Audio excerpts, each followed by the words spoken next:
et pour également que ses admirateurs l'identifient aussitôt. Dans tous les cas, l'homme ne laisse pas indifférent. Rare est son parcours et admirable est son cheminement, bien que parsemé de grosses épines. Aide de camp du premier président du Mali, Modibo Keïta, après avoir connu les marécages du Vietnam, il se retrouve administrateur à Nara, à la frontière avec la Mauritanie, après le coup d'État du 19 novembre 1968. Puis gouverneur à Sikasso et à Ségou, puis silence.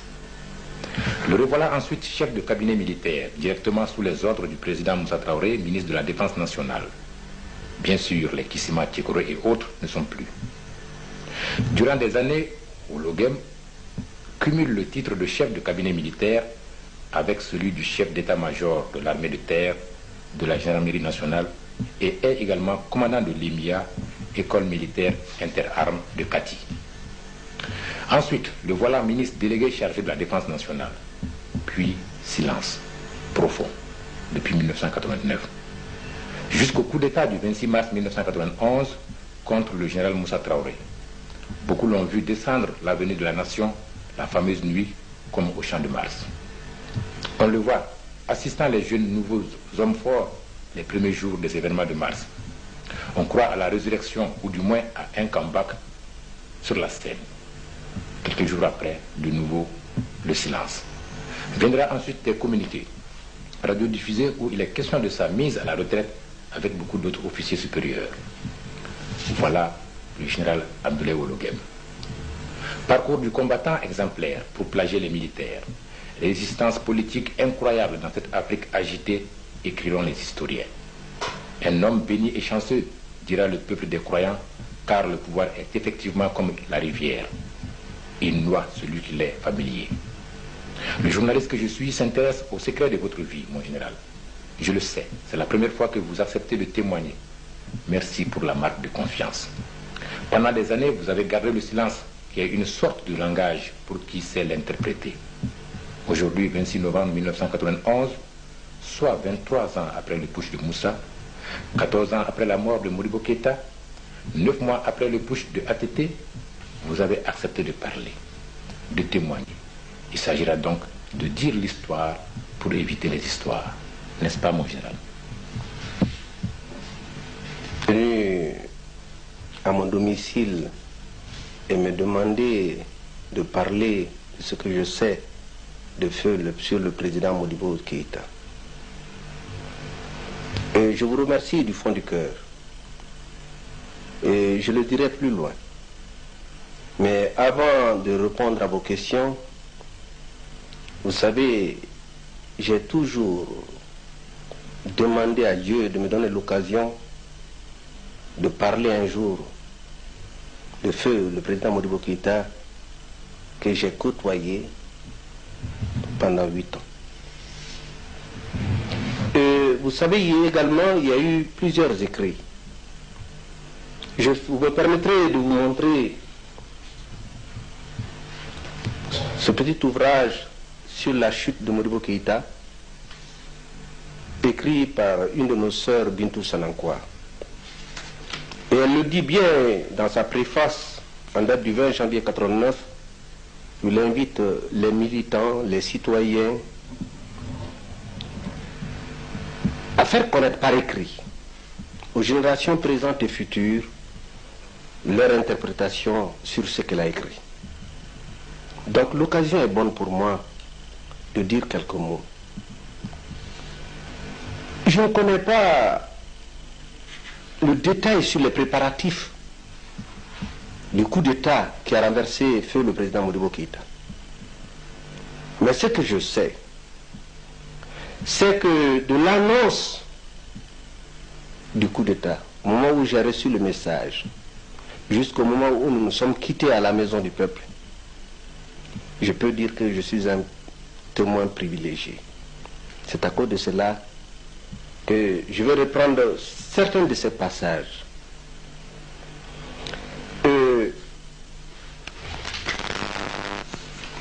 Elle dit ici que dès que le président prend connaissance du contenu du message, il appelle sa femme.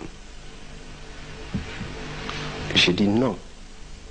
C'est moi qui ai apporté le message à Modibo dans sa cabine en première, cabine de luxe. Il était là debout en même temps que sa femme, très tôt le matin. C'est moi qui lui ai annoncé. Le message n'était même pas écrit, parce que c'était une partie du message qui a été captée. Elle parle du message de la sûreté nationale. Non, pas du tout. Parce que là aussi, il faut le reconnaître, c'est un message que le radio que j'avais laissé sur place, au-dessus du conseil du gouvernement, qui nous a câblés pour nous annoncer qu'il y a un putsch. Et également, je veux ici, quand elle dit que d'autres parlent de l'aviation de Thessalite qui doit pouvoir rétablir l'ordre, c'est aberrant. À l'époque, il n'y avait pas d'aviation à Thessalite. Il y avait une piste d'atterrissage, mais il n'y avait pas le matériel nécessaire pour doter Thessalite d'aéronefs ou autres. Je vais plus loin. Quand elle dit à la page 50 ici, ils voient des soldats armés embusqués de part et d'autre de la route et pointant leurs armes sur eux. Ceux qui suivent de près la voiture présidentielle voient un militaire à la tête d'un détachement se diriger vers le président. Ils croiront par la suite qu'il s'agissait du lieutenant Tchekro Bagayoko, qui dit à Modibo, au nom du comité militaire de libération nationale, je vous prie de monter dans ce tank. En disant même le mot tank, j'ai l'impression que ça c'est une information qui lui a été donnée sûrement par un civil. Je la félicite d'ailleurs pour son courage d'avoir écrit ce document. Recherche de la vérité. La recherche de la vérité. Parce que à cette période, il était difficile d'écrire un tel document. Il fallait être à l'extérieur. Mais là aussi, c'est ironique. Nous aurons le temps d'en parler. Évidemment.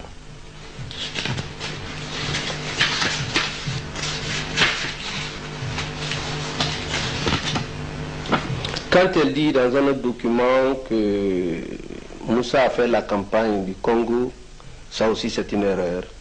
Moussa n'a jamais fait le Congo. Quand il y avait le bataillon malien au Congo, Moussa a peut-être été à Fréjus ou peut-être n'était même pas à Fréjus. La Tanzanie après. Il a fait la Tanzanie, mais pas le Congo. Nous y reviendrons. Et quand elle fait allusion au départ de Charles Samba Sissoko de la garde présidentielle,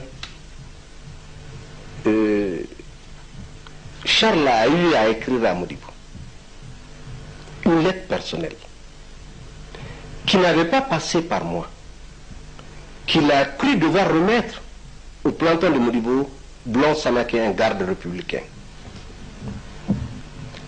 Dès le départ de Charles, le garde est redescendu dans mon bureau et me remettre la lettre. Moi, je suis remonté, j'ai remis la lettre à Modibo, qui l'a lue, qui a porté la teneur de la lettre à ma connaissance. Mais je laisse le soin à Charles de dire ce que la lettre contenait. Je la garde pour moi. Mais en ce qui concerne son départ sur Thessalite, Charles a demandé à aller à Thessalite pour des raisons de famille, parce que sa famille est nombreuse. Il n'arrivait pas à subvenir à leurs besoins ici, parce qu'il était harcelé par de nombreux parents, lui étant des rails. Voilà pourquoi Charles est parti. 1 ou 2 mois après, il y a eu le putsch. Je laisse le soin à ceux qui nous écoutent de tirer eux-mêmes la conclusion. Quand Moussa dit dans sa déclaration ici, je vois à la page 54 que Moussa affirme qu'en toute sincérité, Modibo Keïta lui a fait pitié ce jour-là. Ce n'est pas connaître Moussa, ce n'est pas connaître Modibo. Il ne connaît pas l'homme. Et nous aurons l'occasion de longuement parler de Modibo et vous verrez les traits qui caractérisent feu le président Modibo Keïta. Disons qu'il ne le connaissait pas comme vous. Il ne le connaissait pas comme moi. En dehors de ça, il y a eu sur RFI, Radio France Internationale, par la voix Mémoire d'un continent, et notre frère Kake qui a eu à demander à Moussa une interview sur l'arrestation de feu le président Modibo Keïta. À l'époque, il était difficile, vous et moi et bien d'autres, d'apporter un démenti à ce qu'il disait. Mais j'aurais été à sa place. J'aurais fait cette déclaration peut-être avant 78. Parce qu'aujourd'hui, au moment où il parlait, Moussa, c'était le seul intervenant. Il s'est attribué le beau rôle. Un officier, il aurait dû l'éviter. Parce que ce qu'il faut reconnaître, l'histoire ne ment pas. Et nous sommes sur ce terrain aujourd'hui. Nous aurons longuement le temps d'en parler. Vous verrez dans quelles circonstances Modibo a été arrêté. Et je vous en parlerai. En dehors de ça, il y a eu l'intervention du colonel Youssouf Traoré qui a répondu également à l'ex-président Moussa Traoré. Ils se sont renvoyés mutuellement la balle. Je dois dire que les deux ont créé une certaine confusion dans l'esprit des Africains. En dehors de ça, il y a eu dans un journal malien un écrit où on disait que Modibo Keïta étant arrêté, le général Ologem avait demandé à Youssouf et autres de ne pas lui accorder la possibilité d'aller au palais parce qu'il allait voler sur un tapis roulant. Ce sont des choses à ne pas écrire. Et même à ne pas y penser. Je trouve que c'est absurde. C'est une injure à la mémoire de Modibo. On n'interroge personne qu'un policier à l'époque. Est-ce que les officiers d'alors, en ce moment, je le répète, la police était sous l'autorité de Oumar Boré, donc elle était civile. Elle n'avait presque pas de rapport avec les forces armées. Est-ce que ces jeunes officiers accepteraient à l'époque d'associer un adjudant-chef de police? Je laisse aux uns aux autres le soin de répondre. J'ai vu également dans un numéro de Sans Fou, un journal clandestin de l'extérieur, d'avril 90, si je ne me trompe pas, c'est le numéro 45, dont le titre, La guerre des officiers, la chute du général Ologem. C'est quand je suis sorti du gouvernement. L'article, je ne parlerai pas de l'article en entier, mais d'une seule phrase, où il traite le général Ologem d'avoir trahi feu le président Modibo Keïta et l'Union soudanaise RDA. Je dis tout simplement que l'auteur n'a pas mis son nom. Je l'en excuse d'ailleurs, mais ce qu'il doit savoir, c'est que la trahison n'est pas le propre du Dogon.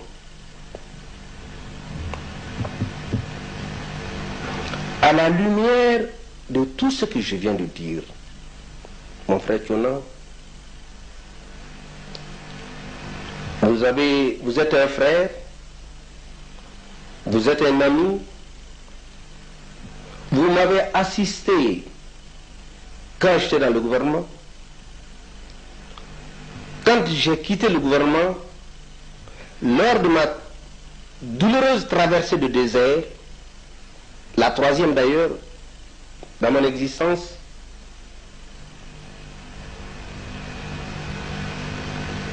j'ai gardé le silence durant 23 ans. J'accepte de répondre à vos questions. Eh bien, je vous remercie, mon général. Aujourd'hui, comme je le disais dans mon prologue, vous avez finalement accepté de parler. Parce que vous savez. Et c'est de tout cela que nous allons parler puisque vous venez de démontrer qu'il y a des choses correctes, d'autres pas correctes, et vous excusez ceux qui ont fait l'erreur parce qu'ils ne savaient pas. Et je pense que quand il s'agit de la récolte de l'histoire, les grands témoins ont effectivement droit à la parole. Parlons donc de Modibo Keïta, Feu Modibo Keïta, qui fut le premier président du Mali, indépendant. Comment Modibo a fait votre connaissance? Après l'éclatement de la Fédération du Mali, j'ai été désigné par feu le colonel Sékou Traoré, qui à l'époque était capitaine d'ailleurs. L'armée malienne venait de naître, pas sur les problèmes de qualité de Hologame, mais il m'a désigné parce qu'il me connaissait.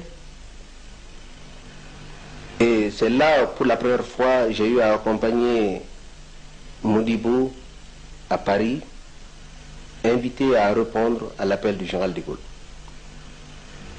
Donc tout est parti de là. Tout est parti de là. Je n'avais pas connu physiquement Modibo à l'époque. Vous ne l'avez pas fréquenté avant? Je ne l'avais pas fréquenté. J'ai eu à m'entretenir tout simplement au bout du fil avec lui. Quand j'étais à Saint-Mexan avec Timera Ali Sada, un Sénégalais, parce que notre promotion ne voulait pas aller se battre en Algérie. Donc nous avons eu à téléphoner à Modibo, qui était dans le cadre de la négociation pour l'indépendance des États africains, surtout de la Fédération du Mali, à Paris. Nous avons eu à téléphoner à l'ambassade. Dieu merci, nous avons pu joindre Modibo. Et c'est là où nous lui avons expliqué nos soucis, c'était de ne pas pouvoir aller en Algérie. Notre souhait, c'était de retourner dans le pays et encadrer nos armées nationales. Modibo de répondre aussitôt, quand son nom, de refuser d'aller en Algérie et de rentrer au Mali. Ça, c'est pendant que vous étiez en France? C'est pendant que nous étions en France. Bon, voilà de retour et vous avez donc été, à la faveur d'un voyage, choisi pour l'accompagner en tant qu'aide de camp. Vous êtes devenu aide de camp. Mais est-ce que vous avez été le premier et le dernier aide de camp de Modibo Keïta? Modibo n'a jamais eu deux aides de camp. De 60 à 68 jusqu'à son arrestation, j'ai été le seul aide de camp de feu président Modibo Keïta. Dans ce travail, vous étiez assisté de combien d'officiers? Quels sont les principaux officiers qui vous assistaient dans ce travail? J'ai eu à créer la garde présidentielle pour la sécurité du palais, des voyages présidentiels. Et là, j'ai fait venir Charles Samba Sissoko, Koké Dambélé et ensuite Mohamed Keïta, en troisième position. Quand Charles Samba Sissoko est parti, Koké commandait la compagnie et Mohamed était le second. Est-ce qu'au fil des années, vous étiez devenu un familier à Modibo Keïta? Cela déterminera beaucoup la suite des questions. Un familier. Étiez-vous devenu un familier? Moi, il faut le reconnaître, au fil du temps, j'ai eu à admirer l'homme. Je l'ai approché, je l'ai étudié. Je crois qu'il m'a étudié parce que c'est un instituteur, il est psychologue. Et nous nous sommes aimés mutuellement. D'où est née la confiance réciproque. Quel trait de caractère vous admirez à Modibo? Vous savez, les documents en parlent. Notre sœur Bintou en parle. J'ai lu récemment même un document au moment où Alpha Oumar Konaré adressait ses vœux au congrès de l'Union soudanaise RDA récemment, et d'autres documents. Modibo, ce qui le caractérise, c'est sa simplicité d'abord. Deuxièmement, il est croyant. Il est intègre. Il est travailleur. Il n'aime pas les faux fuyants. Vous avez dit un des traits que je retiens, il est croyant. Et pourtant le choix du Mali était sous Modibo, la révolution qui est généralement, comme on le dit, négation de la croyance. Et on dit que la religion est l'opium du peuple. Et lui, il était croyant. Est-ce que Modibo était réellement socialiste? Modibo était socialiste dans son âme. C'est-à-dire? Sur le plan familial, Modibo accepte de manger les produits locaux. Je prends un exemple. Dans la bouillie qu'on appelle communément le séri, si on mettait du miel, qui est notre production locale, Modibo se contentait de cela, s'il manquait du sucre. Il mangeait son tout. Il n'avait pas besoin d'un cuisinier chinois ou portugais pour faire sa cuisine. Et mieux, le consommé malien. Vous verrez des photos que je vous montrais, où Modibo ne s'habillait que presque qu'en tenue malienne, c'est-à-dire avec les tissus imprimés au Mali, la Comatex, ou bien avec nos tisserands. C'est du socialisme. En dehors de ça, quand il y a eu la révolution active, qui a fait grincer beaucoup de dents, Modibo volontairement a accepté de donner au peuple son champ de Mouribabou. C'est un sacrifice. Parce que depuis qu'il était instituteur, il a eu à travailler ce champ. Et en dehors de ça, quand il y a eu l'option socialiste en 60, et qu'il a eu à dire au congrès du 22 septembre 60 qu'on optait pour le socialisme, on a rompu les relations et d'une part avec la France et avec le Sénégal. Il a dit que ce sera très difficile. On ne l'a pas caché. Mais c'est là où on a vu la naissance des sociétés et entreprises d'État. Je vais vous poser une question pour me permettre d'avancer. Si je vous donnais 50 000 francs, Tiona, aujourd'hui, quel serait votre souci? Le souci, c'est quand même de remplir les obligations fondamentales de l'homme, c'est-à-dire se nourrir, se vêtir, se soigner, travailler. Et ceci étant, merci pour la confiance, voilà le souci dominant chez Modibo. C'est à cause de cela qu'il a demandé au parti et au gouvernement de créer les sociétés et entreprises d'État pour que le maximum de travailleurs puissent avoir un gain et subvenir aux besoins de leur famille. Voilà du socialisme. Mais Modibo a été mal compris. Modibo n'a pas été suivi. Peut-être que les uns et les autres, moi compris, n'avons pas eu le courage moral et physique de dire à Modibo que vous êtes dans l'erreur, vous allez trop vite. Il y a eu des erreurs, mais l'homme est ce qu'il est. Il doit commettre des erreurs. Mais ne pas les reconnaître encore, c'est un crime. Mais si on le lui avait dit, peut-être qu'il allait reculer. Voilà ce que j'ai à dire si Modibo était socialiste ou pas. Donc, vous ajoutez, vous témoignez que tout ce qui était fait de précipitation n'était certainement pas porté à la connaissance de Modibo Keïta. Je le crois parce que, vous savez, j'ai fait 2 régimes. On peut connaître certaines choses, on peut les ignorer. Quand on a un entourage, par exemple, hésitant, cet entourage peut ne pas vous porter à votre connaissance la bonne information. Il y a tous ces éléments. Bon, nous allons donc, comme vous le dites, avancer ensemble dans la découverte de ce tome et des grands faits de ce tome, de l'histoire malienne. Est-ce que, puisque vous avez créé la garde présidentielle et que vous étiez assisté par d'autres officiers, est-ce que vous étiez devenu incontournable dans les relations entre Modibo Keïta, président Modibo Keïta, et l'armée malienne naissante? Vous savez, jusqu'à l'arrestation de Modibo, j'étais sous-lieutenant à capitaine, donc c'est un petit grade. Je n'avais aucune ambition d'être incontournable. Et je ne vois pas que ce soit sur le plan militaire ou bien sur le plan civil, qu'elle soit quelqu'un qui soit incontournable. Je me dis pas. C'est-à-dire? C'est-à-dire que non, l'influencer ou autre chose. Bon, alors, dans ce cas, moi, ça rejoint ce que vous avez dit d'ailleurs au départ, en disant que vous ignorez les préparatifs du coup d'État. Parce que selon que vous soyez incontournable ou pas, on pourrait situer que vous étiez certainement au parfum des préparatifs du coup d'État. Vous n'en avez pas eu idée. Oui, là aussi, si vous voulez, je peux en venir. J'ai vu dans les journaux, on disait que l'actuel général Silla, qui est à la retraite, est venu me consulter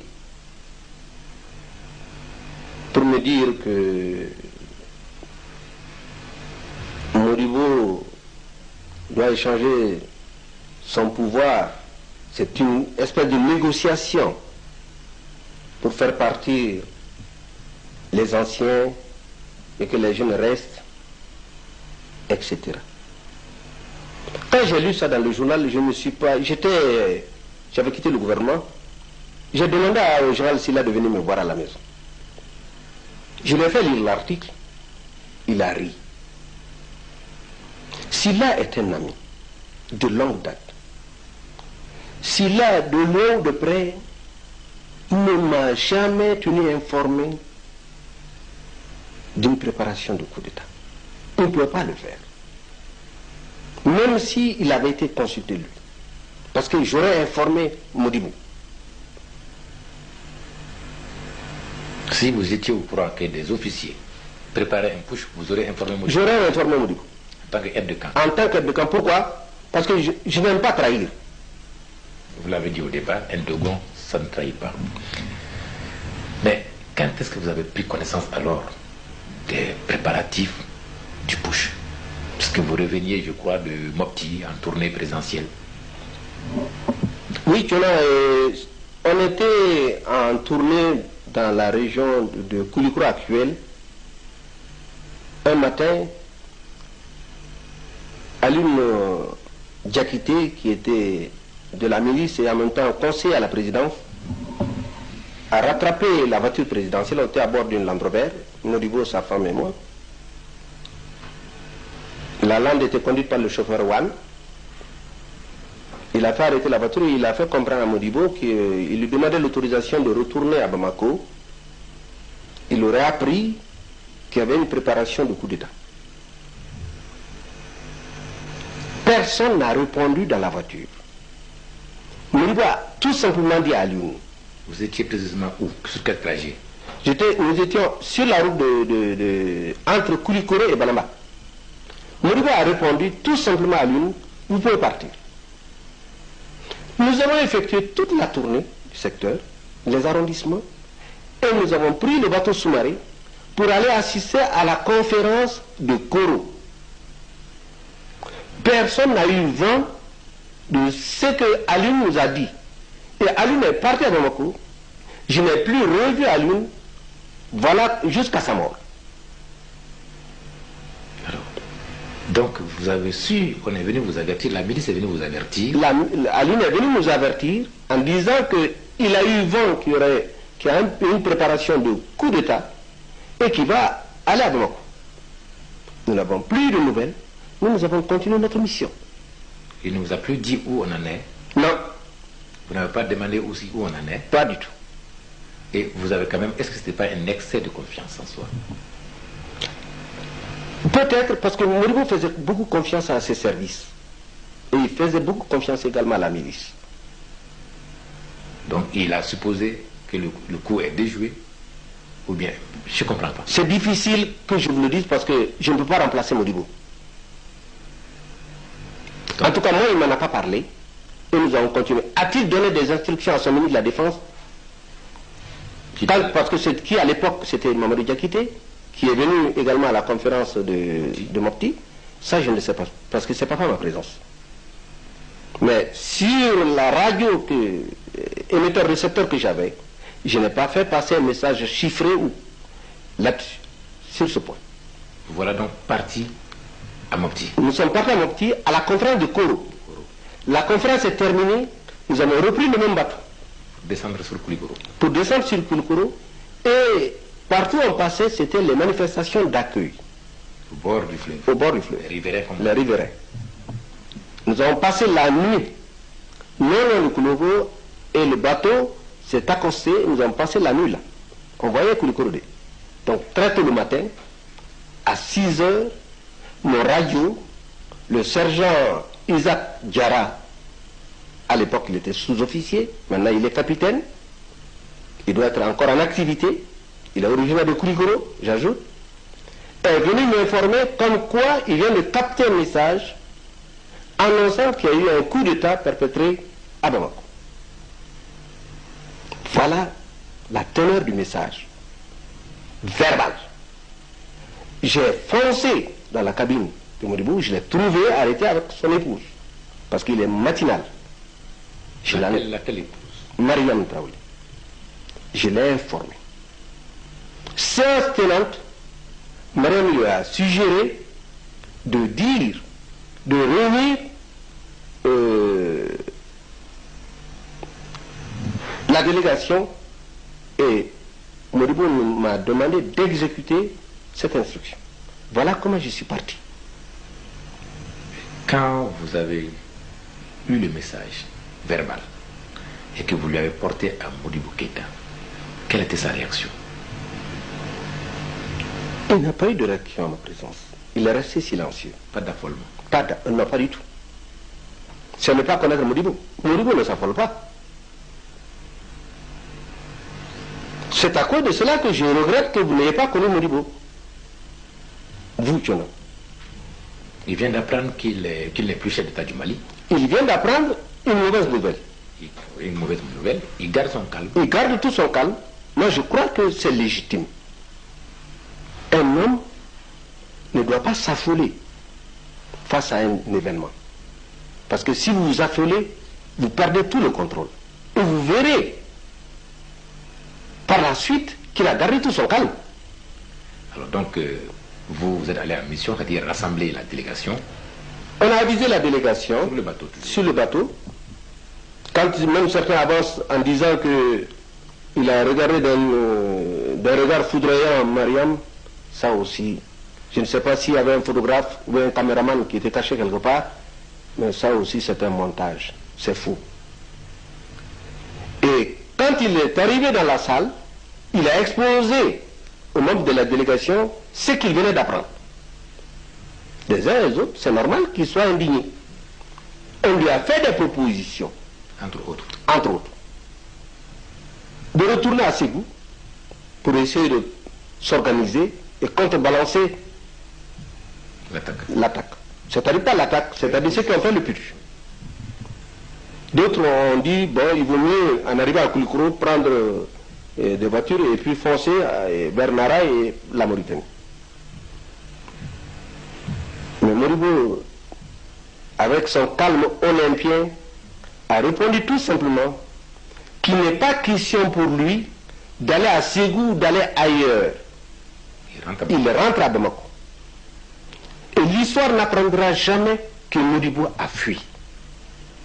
Il donnerait comme conseil aux uns et aux autres de ne pas avoir une attitude désobligeante vis-à-vis des putschistes que l'on pourrait rencontrer, de ne pas utiliser leurs armes parce qu'ils ne voudraient pas verser le sang malien à cause du pouvoir. C'est la réplique de Modibo. La réplique du Modibo dans la salle. En assemblée. En assemblée. Avec les membres de la délégation présents. Avec les membres de la délégation. Sur le bateau. Sur le bateau. Nous arrivons à Koulikoro, le bateau accoste, et effectivement, l'équipage du bateau était en blanc. Ils ont formé leur air, ils ont rendu hommage à Modibo, et Koulikoro était en liesse. Les pionniers ont chanté l'hymne, et Modibo de répondre et d'inviter les pionniers à redoubler de vigilance pour barrer la route aux détracteurs et aux fossoyeurs du régime. Et entre-temps, toutes les voitures étaient là. Je crois que les putschistes ont laissé les voitures venir chercher Modibo. C'était bien organisé. Il y a un chef milicien qui m'a contacté. Lequel? Je ne connais pas son nom, il était basé à à Koulikoro, il m'a soufflé, il m'a dit, mais qu'il mettait la milice à ma disposition. J'ai souri. Parce qu'une milice, je connais son degré de formation. Je ne connais pas ce qui est devant moi. Est-ce une compagnie? Est-ce un bataillon? Faut-il aller les massacrer? J'ai décliné l'offre. J'ai respecté les consignes de Modibo. Nous avons pris place dans la DS 21 Break. Modibo, son épouse Mariam, sa fille Hava et moi, assis à côté du chauffeur Wad. Les autres ont embarqué dans les autres voitures. Nous avons roulé en direction de Bamako. Je m'apprête, l'histoire est très intéressante, mais nous allons faire souvent des reculs. Oui. À Koulikoro, dans son adresse, il n'y a pas une voix tremblotante. La voix ne tremblait pas, parce que également des témoignages ont dit qu'il a bégayé à Koulikoro dans son allocution à la population, alors que vous venez de me dire qu'encore là, tout s'est normalement passé. Modibo bégayé, je vous l'aurais dit. Tout s'est bien passé encore. Modibo a gardé tout son calme. Et personne n'a su que Modibo était offusqué, ou bien ce qu'il venait d'apprendre, il y a un événement qui le chagrinait. Il a gardé tout son calme. Très bien. Et vous voilà. Et nous voilà sur la route de Bamako. Dans la DS. Dans la DS, tout le cortège qui a quitté Koulikoro. Et j'aperçois devant moi, après quelques kilomètres, un engin. Plein centre de la voie. Je me suis dit en tant qu'officier, Quel engin? j'arrive, j'ai aperçu un engin qui était vert olive. Mais au fur et à mesure que j'approchais, j'ai pu détecter que c'était un BTR 152, qui est uniquement réservé pour le transport de troupes. Donc vous voyez qu'il y a une différence avec un tank. Un tank, c'est avec chenille. À 50 mètres, j'ai demandé au chauffeur Wan d'arrêter la voiture. Je suis descendu la voiture, laissant Modibo et son épouse, et l'enfant. Coquet m'a suivi avec quelques gardes-corps. À pied, nous avons été vers l'engin. C'est là où j'ai aperçu le lieutenant Tchekoro Bayero arrêté dans l'engin. Vous voyez la différence? Il était arrêté dans l'engin. Dans l'engin, dans le BTR 152, près d'une mitrailleuse. Pointé où? Oui, c'est normal. Pointé sur vous. Pointé sur vous. Et Tchekoro m'a salué rudimentairement. Sans descendre. Sans descendre. Tchekoro n'a pas mis pied À terre. à terre. Il m'a dit, mon capitaine, mes chefs m'envoient chercher le président Modibo. J'ai dit, mais j'ai répondu à Tchekoro, est-ce que le président ne peut pas rester dans sa voiture et vous suivre? Il a répliqué, il dit qu'il a reçu des instructions comme cela. J'ai dit, des ordres sont des ordres. J'ai fait demi-tour. Tchekoro n'a pas bougé. En ce moment, les militaires qui étaient dans les autres engins sont descendus. Tchekoro est dans l'autre engin, j'ai remarqué qu'il y avait Baba Diara, avec qui je n'ai pas eu de conversation. Donc je suis venu vers Modibo. En ce moment, les soldats tiraient de part et d'autre dans la broussaille. J'ai informé Modibo de ce que Tchekoro venait de me dire. Il n'a pas hésité d'ouvrir sa portière. Sa femme a voulu le suivre, il a dit non, vous restez avec l'enfant. Donc Modibo a pris la tête de notre détachement. Lui, moi après, Coquet et quelques gardes-corps. Nous sommes venus au niveau de Tchekoro. Modibo, on a ouvert la portière de l'engin, Modibo s'est embarqué. J'ai pris place à côté de lui, sur une banquette, et à sa droite. Tchekoro toujours debout. Je ne sais pas comment les autres ont pu se comporter, quel a été le comportement des autres. Bon, donc l'engin a fait demi-tour, et nous avons pris la route de Bamako. Chemin faisant, quand on était loin de Bamako, j'ai commencé à demander à Tchekoro réellement ce qui s'était passé. C'est là où Tchekoro m'a dit, je me suis tenu debout à côté de lui, parce que il y avait le vrambissement du moteur, donc je ne pouvais pas rester assis et lui poser la question. Il était toujours près de sa vitreuse. Et Tchekoro qui m'a répondu en disant qu'on reprochait la détérioration du tissu économique et financier du Mali. Raison pour laquelle ils ont cru devoir faire le putsch. Maintenant, si Modibo, quand ils vont organiser des élections, 2 mois plus tard, si Modibo voudrait se présenter aux élections, il pourra le faire. C'est Tchekoro qui vous parle C'est Tchekoro qui me parle dans le BTR. Dans le BTR, Modibo est assis. Modibo est assis, il n'entendait pas. Il n'entendait pas. Bon. Et lui n'a pas posé de questions à Tchekoro. Il n'y a pas eu d'échange de conversation entre Modibo et Tchekoro. Et personne n'a touché au physique, c'est-à-dire au corps de Modibo, en termes de saisie, bien de l'enchaîner ou bien de le brutaliser. Mais quand on dit dans les écrits que tel chef qui est devenu aveugle a pris Modibo, etc., c'est de la légende. C'est faux. Je dis encore que c'est faux et je le souligne avec 2 traits rouges. La mémoire d'un continent, effectivement, a dit qu'un certain Benké, devenu aveugle a eu à prendre Modibo. Bon, vous avez vu que dans l'article de Bintou Sanakwa, c'est qu'on a dit également en disant que Tchekoro a dit il faut monter dans ce temps. Pas du tout. Tchekoro a été correct. Et quand nous sommes arrivés en hauteur de la maison, c'est-à-dire vers Korofina, toujours debout, Tchekoro m'a montré des villas, telles que la villa de Ladi Kamara. Il avait des villas jumelées. Il dit, bon, vous voyez ces villas-là. La villa de Madara, il me l'a montré également. Pour dire qu'on reprochait tout cela au régime. Moi, je me suis réassis à côté de Modibo. Je lui ai donné la teneur de ce que Tchekoro venait de dire. Il n'a pas placé un mot. Il n'a pas placé un mot jusqu'à la maison du peuple. Entre-temps, un peu de recul. Entre-temps, Madame Modibo Keïta et son enfant, comment s'appelait d'ailleurs la fille? Hawa. Pour l'histoire. Hawa. La fille s'appelait Hawa. Hawa. Donc, ils sont restés dans la DS. Le reste du cortège suivait le BTR. C'est ça. Et vous constatez que le reste du cortège vous suivait?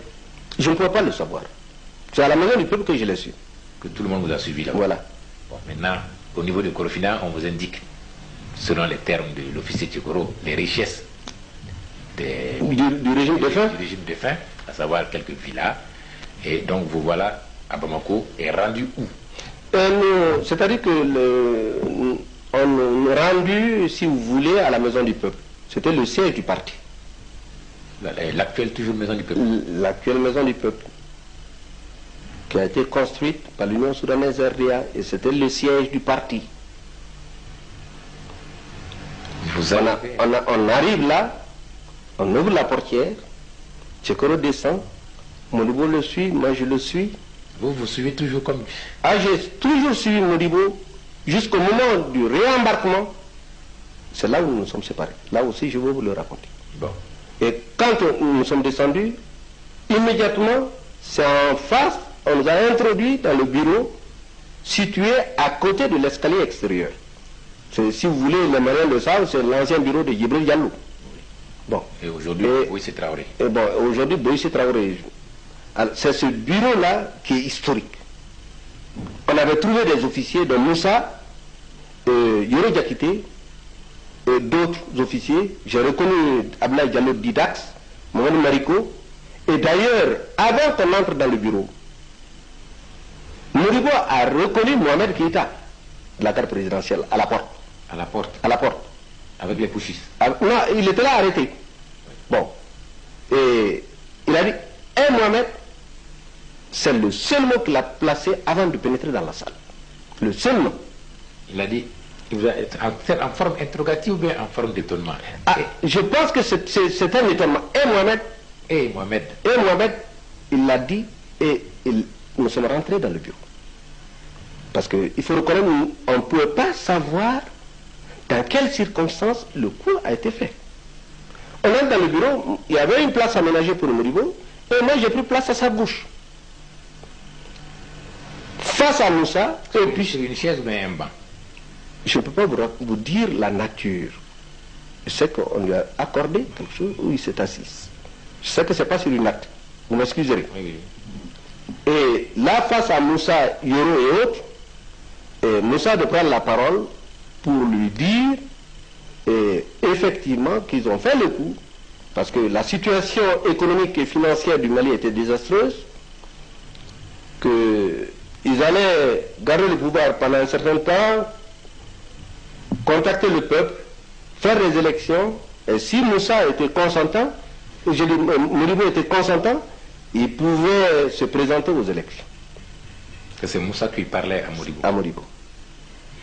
Modibo de répondre qu'il le remerciait, mais que pour lui, il n'est pas question de se présenter à des élections. Il préfère retourner à sa case et cultiver.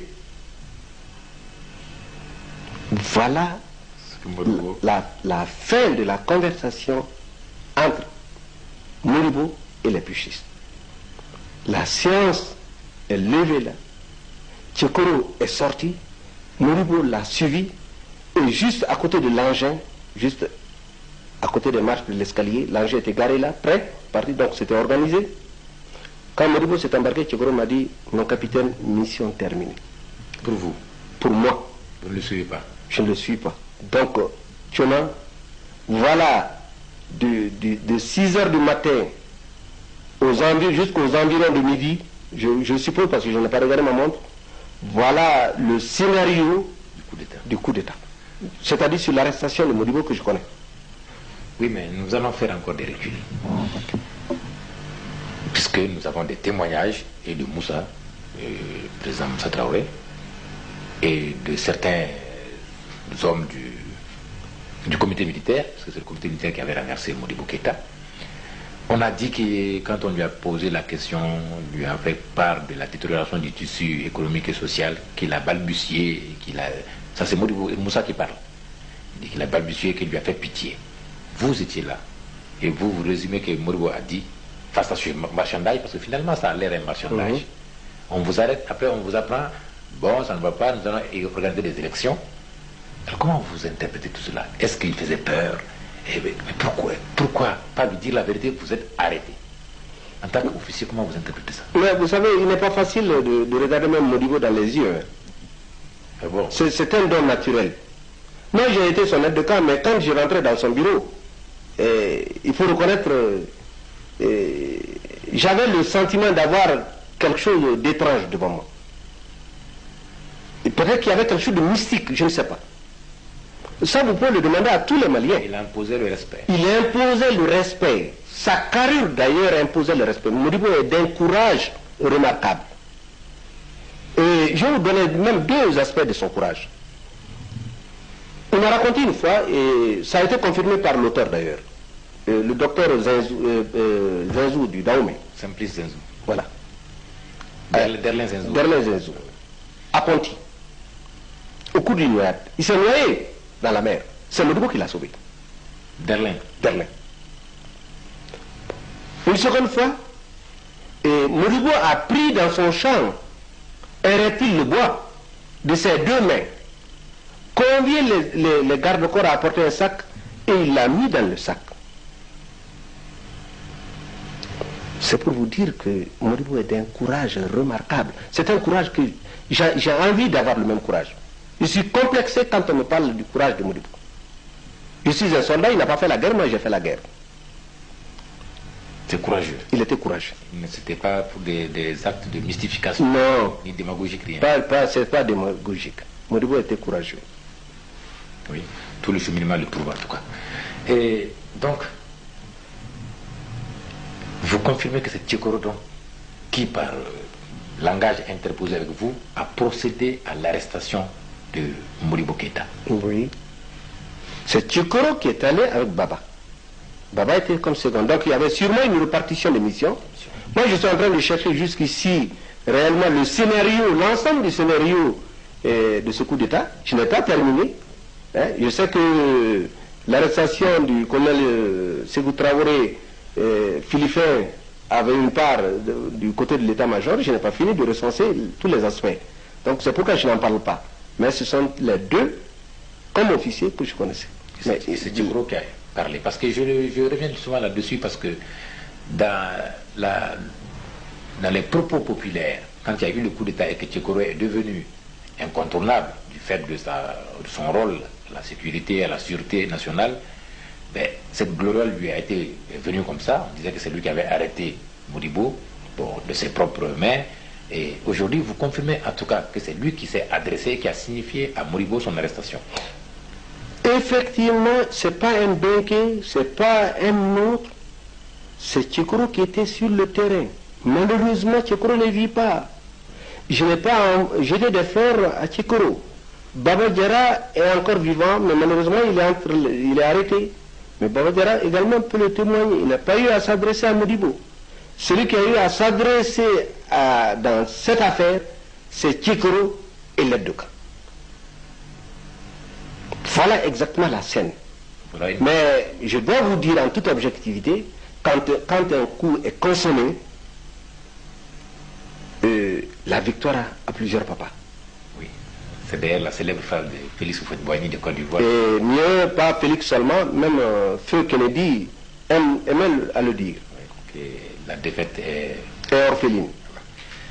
Donc, vous voilà à la Maison du Peuple, ce 19 novembre, mardi. Le jour est important à signaler. Après l'entretien, comment se comportait Moussa? Est-ce qu'il arrivait à fixer Modibo dans l'entretien, le dernier entretien? Comment il était? Est-ce qu'il était lui, Moussa? A-t-il parlé calmement? Parce que dans le naturel, nous savions qu'après le coup d'État, Moussa n'était pas homme qui prenait le micro tout le temps. Donc, est-ce qu'il avait la parole facile ce jour? Mais vous savez que moi, j'ai connu Moussa en 50. À ce moment, on ne pouvait même pas penser que Moussa serait officier. Donc, je le connais. Je l'ai connu officier. Et ce jour-là, il a parlé calmement. Calmement. Il ne s'est pas énervé. Ça, je le reconnais. C'est à son actif. D'accord. Voilà, donc, quand avez-vous vu Modibo pour la dernière fois? Parce que quand est-ce que Modibo s'est séparé pour la dernière fois de son premier et dernier aide de camp? Juste quand il a embarqué dans le BTR 152 après l'entretien. En direction de où? Je ne sais pas. Vous ne savez pas? C'est après que j'ai su que Modibo a été amené au champ de tir de Kati, qui se trouve du côté nord-est du camp. Alors, vous, on vous a amené où? Moi, je suis resté avec Mohamed Kouké dans ce même local historique dont je vous parle. Oui, à la Maison du Peuple. À la Maison du Peuple, le même local où nous avons eu l'entretien. Oui. Et jusqu'à 20h, les autres membres de la délégation les ont enfermés. C'est grâce à Baba Diarra. Enfermés où? À la Maison du Peuple? À la maison, tous les membres de la délégation présidentielle étaient enfermés. Ils ont passé la journée là. C'est grâce à Baba Diarra que Mariam et son enfant ont pu rejoindre le palais. Parce que l'enfant était au biberon encore. C'est la seule qui a été libérée pour aller rejoindre le palais. Donc, ça aussi, il faut reconnaître, c'est à l'actif de Baba Diarra. Bon, nous sommes restés jusqu'à 20h. On nous a apporté à manger, ici, nos familles. Et c'est à 20h, dans une jeep, qu'on nous a conduits à la compagnie parade du Djikoromi, où nous sommes restés 3 jours. Mohamed, Koké et moi. Les autres, je ne sais pas. Donc, c'est que sous-entend que Mohamed ne s'était certainement pas du coup. Je ne peux pas le savoir. Je ne peux pas le savoir. Non, c'est en fait par rapport à l'étonnement ou à l'interrogation de Modibo Keïta. Alors, tout ça finit.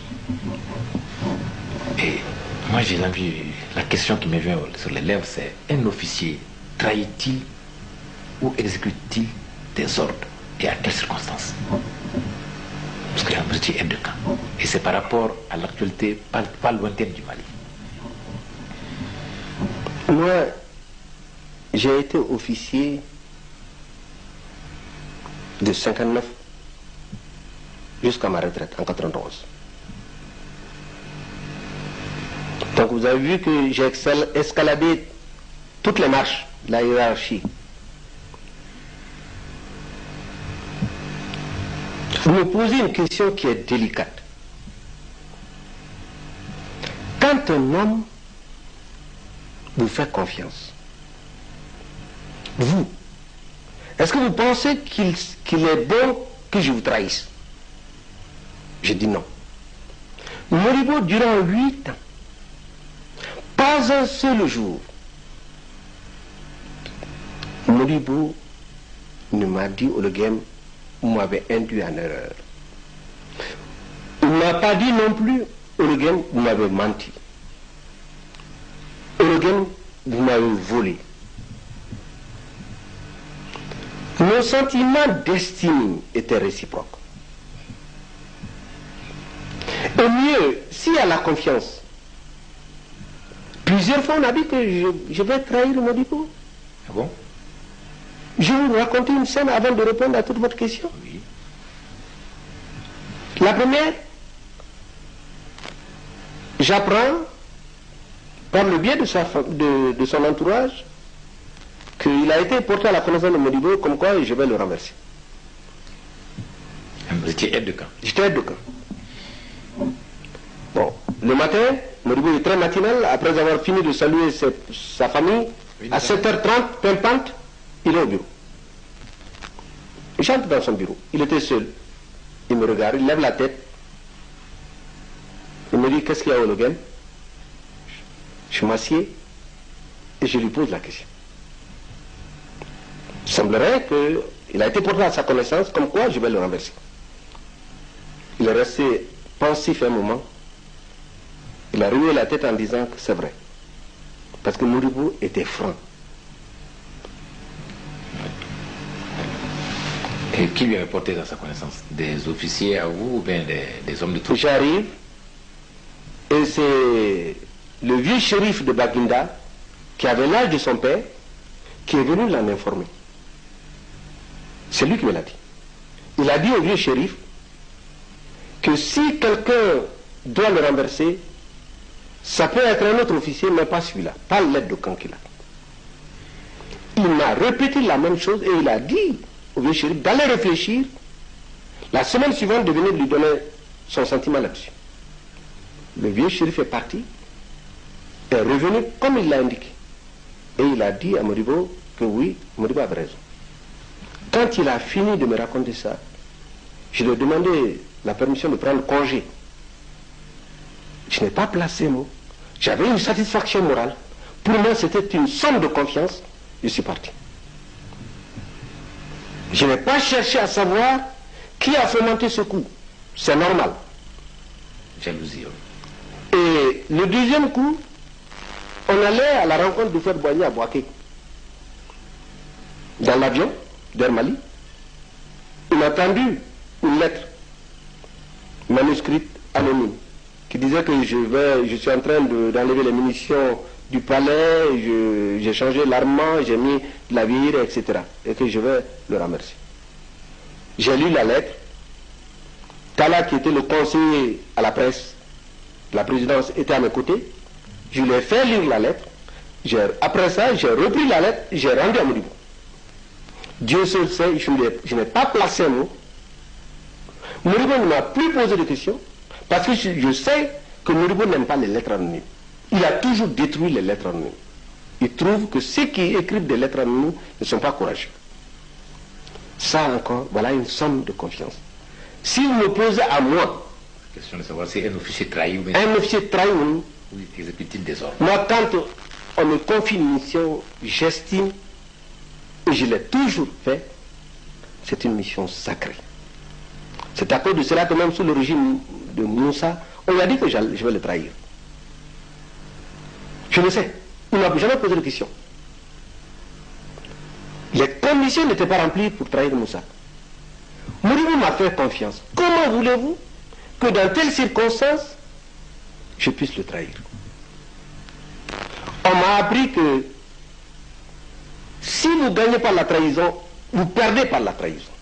Et tous ceux qui ont trahi Modibo, quand on fait le décompte, civils et militaires, ont tous eu leur part. Qu'est-ce que vous voulez signifier par la trahison? Les conditions n'étaient pas remplies pour trahir Moussa. Qu'est-ce que vous voulez dire par là? Que vous avez... Oui, vous savez, moi, il y a beaucoup de gens qui m'ont dit que j'aurais dû renverser Moussa. Même quand j'étais ministre délégué. Mais je n'ai pas évoqué ce problème-là ici parce que je réserve cela au moment où on évoquera un jour, si vous avez la chance de revenir et me poser la question sur Moussa, je vous le dirai, en long et en large. C'est tout un roman. Je préfère du reste parce qu'il ne faut pas l'oublier. Moi-même qui parle, j'ai été conseiller à la communication de président Moussa. Donc, vous dites, vous avez fait allusion à quelque chose, en faisant allusion à quelque chose de récent. Très récent. Vous avez parlé tout à l'heure. Pardon? De la famille. Vous voulez continuer, oui? Je voudrais tout simplement vous dire qu'il y a des circonstances où on ne doit pas trahir, même si on doit mourir avec celui qui vous a fait confiance. Alors, dans ce cas, je vous prends en mot. Qu'avez-vous fait après l'arrestation de Modibo Keïta? Il est tombé dans votre oubli, alors que vous venez de parler de la franchise de vos relations, de l'estime que vous avez pour lui. Qu'est-ce que vous avez fait concrètement pour vous? Vous savez, moi je n'ai pas aimé Modibo parce qu'il m'a donné de l'argent. Pas du tout. Parce que si j'ai parlé de confiance, il y a d'autres facteurs plus importants que l'argent. C'est la formation. Et après Djikorouni, 3 jours après, c'est Bala et Charles Samba qui sont venus nous notifier comme quoi nous pouvions rejoindre nos familles. En attendant que nos voitures ne viennent nous chercher dans une petite villa où nous étions, j'ai demandé à mes 2 compagnons qu'on jure. Ah bon? Pour défendre la mémoire de Modibo. Vos 2 compagnons, c'est-à-dire Koké Et Mohamed. Oui. Et qu'il ne faut en aucune manière qu'on se trahisse. Nous nous sommes séparés, chacun est parti. Moi j'ai rejoint ma famille.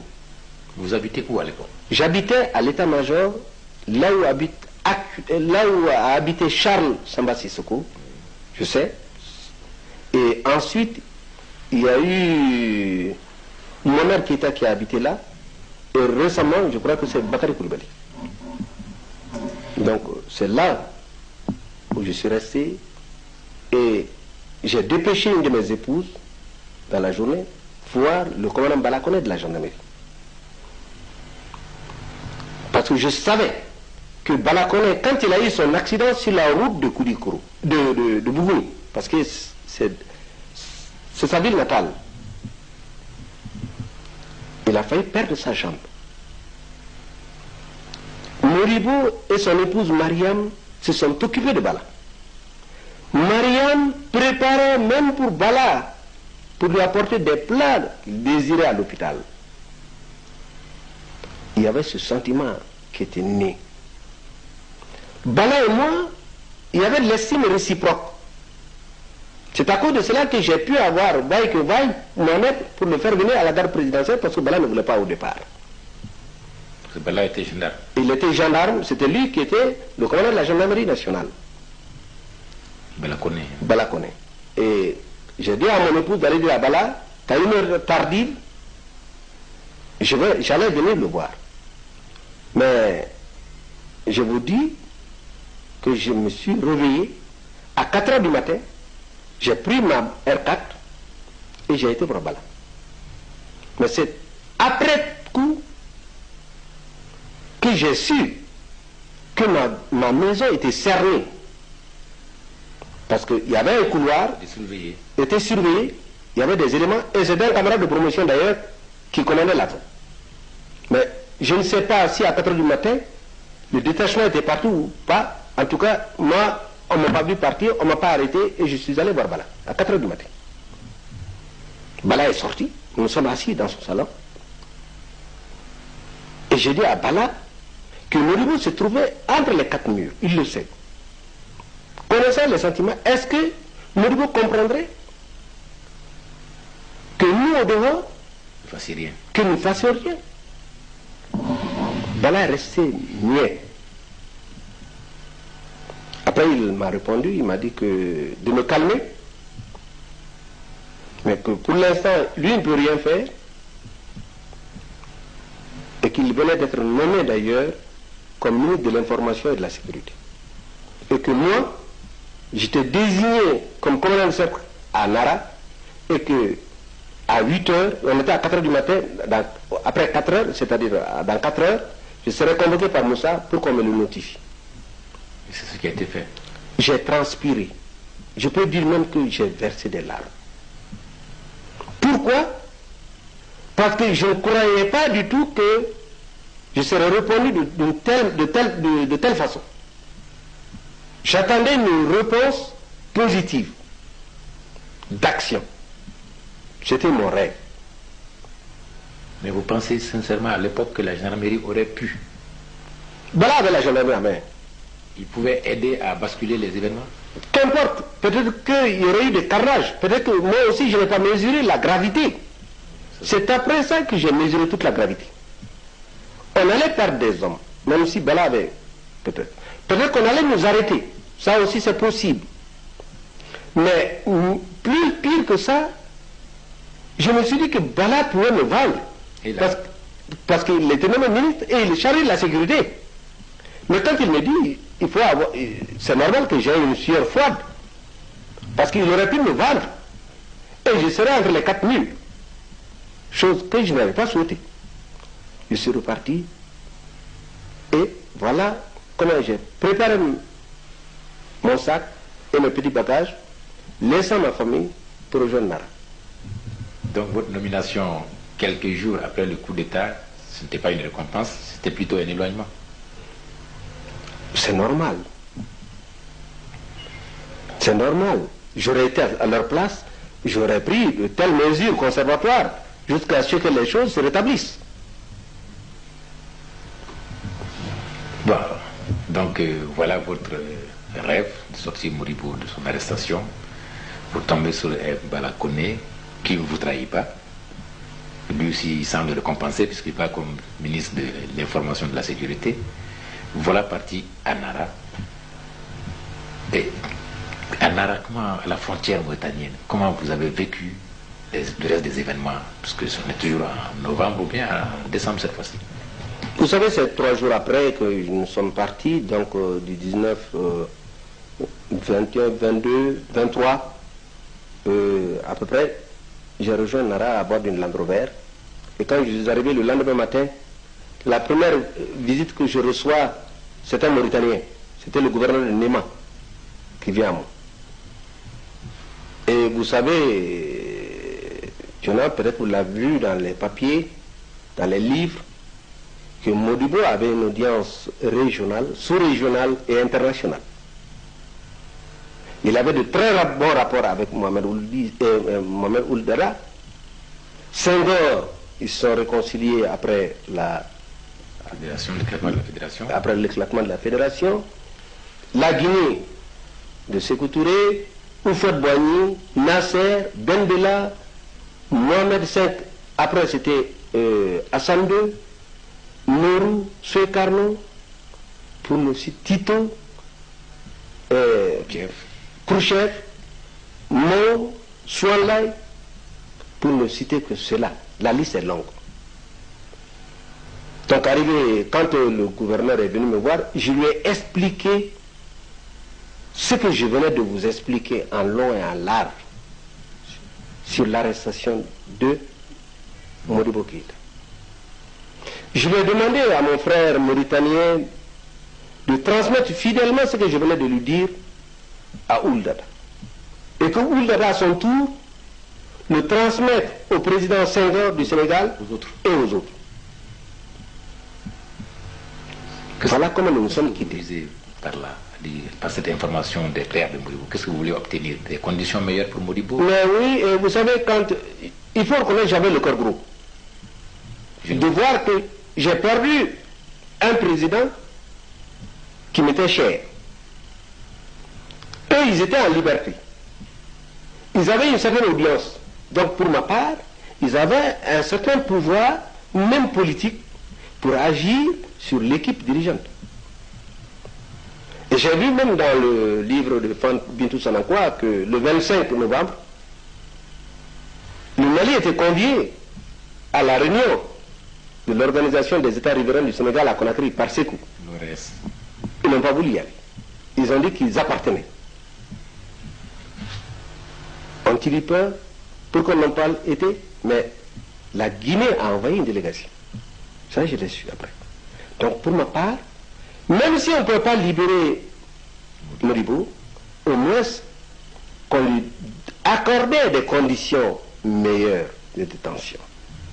Et d'ailleurs, la rumeur avait circulé à Bamako et à travers le Mali, comme quoi Modibo, Sékou Touré allait fomenter un coup pour renverser l'équipe.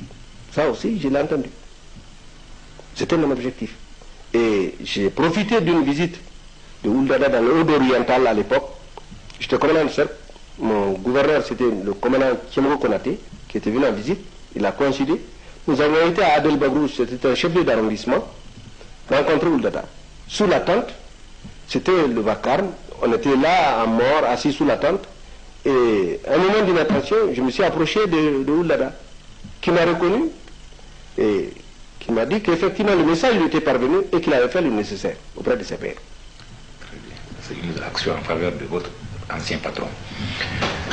Vous ne cessez de parler, en tout cas à un moment donné, du parent de Modibo. Comment Modibo se comportait avec son père? Le vieux Daba Keïta, un ancien commis de l'administration coloniale,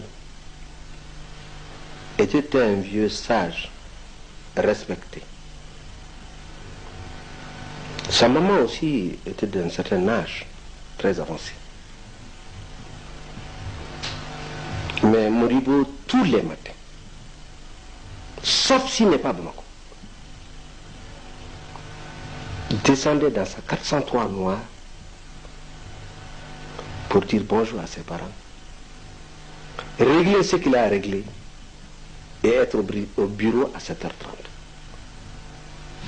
Je connais très peu de choses entre Modibo et ses parents. Pourquoi? Parce que ça c'est du privé.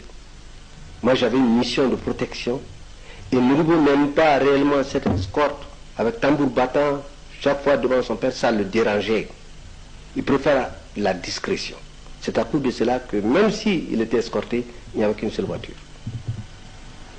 Et sa maman, la même chose? La même chose. Il n'y avait pas d'intrusion dans les affaires publiques? Ah, jamais. Vous lui dites qu'aucun parent de Modibo ne venait en seigneur faire régner sa loi familiale sur... Vous savez, la vieille maman de Modibo, je me demande si elle connaît réellement ce qu'on appelle le rouage de l'État. Elle pourrait... Vous savez, quand on occupe un poste, même moi quand j'étais ministre délégué, mais on contactait mes épouses pour qu'ils interviennent auprès de moi. Mais il m'appartient d'accepter ou de refuser. Ça c'est la règle en Afrique. Je ne peux pas dire que Modibo, ses parents ne l'ont pas saisi. Mais comment il réagissait, ça je l'ignore. Mais je sais qu'il n'aime pas trop les interventions intempestives. Même pas. Bon, et l'épouse de Modibo, je vous dis, nous vivons une époque où on est quand même obligé de comparer comment elle se comportait. C'est-à-dire que je vois qu'elle était du convoi présentiel pendant les tournées. Est-ce qu'elle avait un staff? Et comment elle se comportait-elle en ville? Et pouvez-vous nous parler un peu, puisque vous étiez devenu familier, comment elle-même vous considérez, vous, chez elle de Camp? Mariam, nous sommes restés des années durant. Mariam, il y avait le bonjour entre nous. C'est après que nous sommes parvenus à nous découvrir l'un et l'autre. Mais elle me considérait comme un frère. Au même titre que Modibo d'ailleurs. Effectivement, elle faisait partie des convois présidentiels. Parce qu'elle s'occupait des problèmes des femmes. Elle s'occupait également, elle suivait les problèmes de la panafricaine. Au palais, j'y allais tous les matins pour voir ce qu'il y avait à faire. S'il y avait des commissions sur le plan de la sécurité, etc., et dire bonjour. Je n'ai pas vu de bureau de Mariam Traoré. C'est là aussi qu'on m'a dit, chose que je n'ai pas vue parce que ça ne m'intéressait pas. Quand elle allait à la panafricaine ou autre, il semblerait qu'elle avait un bureau. Je ne connais pas le confort de ce bureau, je ne veux pas mentir. Elle n'avait pas de staff, ça je peux l'affirmer. Conseiller, secrétaire, aide de camp. Madame ne sait même pas ce que c'est qu'un aide de camp. Madame n'a pas eu un garde-corps à plus forte raison un aide de camp. Madame Traoré. Je n'ai jamais eu à faire escorter Mariam par un garde-corps quand elle va à des baptêmes, à des mariages ou bien au marché. Ça ne faisait pas partie de ses soucis. Elle avait sa voiture personnelle. Les épouses de Modibo avaient leur voiture personnelle payée par Modibo. On leur donnait les chauffeurs. Quand les voitures étaient en panne, c'est en ce moment que le parc intervenait. Sinon, quand leur voiture marchait, il n'est pas question pour ces épouses de monter dans la voiture de l'État. Non. Vous voyez, le bien public, le bien privé était distinct. Il n'y a pas une confusion possible. Pas du tout. C'est pour vous dire la rigueur de Modibo. Et même lui-même avec l'argent. Moi, je n'ai jamais vu Modibo manipuler de l'argent. C'est-à-dire? Non, je ne l'ai pas vu. Par exemple, son sac à main ou des choses comme cela, non. C'est après tout que j'ai su qu'un chef d'État avait des fonds secrets. Bon, ça je le sais compte tenu de mes fonctions. Mais manipuler de l'argent, faire du gaspillage ou autre chose, non. Ça je ne l'ai pas vu même au cours des voyages. Chacun avait ses indemnités, un point, un trait. Je suis arrivé à demander à Modibo une fois 5 000 francs CFA pour acheter des médicaments, de la turgile. Mais vous vous rendez compte, si je vous le dis, c'est assez gros. Mais un chef d'État qui n'a pas 5 000 francs CFA. C'était où ça, en voyage? Non, c'était au Mali. J'ai été le voir dans son bureau parce que c'était lors du franc malien. Je voulais 5 000 francs CFA pour pouvoir commander de la turgile en France parce qu'il n'y en avait pas dans les pharmacies. Mais je n'avais pas trouvé à Modibo. Il m'a dit qu'il pouvait me donner 5 000 francs maliens. Mais il n'avait pas de francs CFA. Donc vous n'avez pas une idée de ce que Modibo pouvait faire en matière de placement, parce que nous on était jeunes quand il parlait de milliards, vous savez, c'était très jeune. Et bon, on n'a finalement pas, en tout cas, été édifié sur ces propos, ces rumeurs, et vous qui étiez aide de camp, n'étiez pas au courant de pareilles choses? Modibo a été secrétaire d'État dans le gouvernement français, avant d'être leader de l'Union soudanaise RDA. Mais de 60 à 68, et d'ailleurs comme vous, j'ai entendu que Modibo avait fait des placements à l'extérieur et qu'il s'était enrichi. Mariam avait des chaînes en or, et pour attacher son pain, il se servait de ces chaînes en or, etc.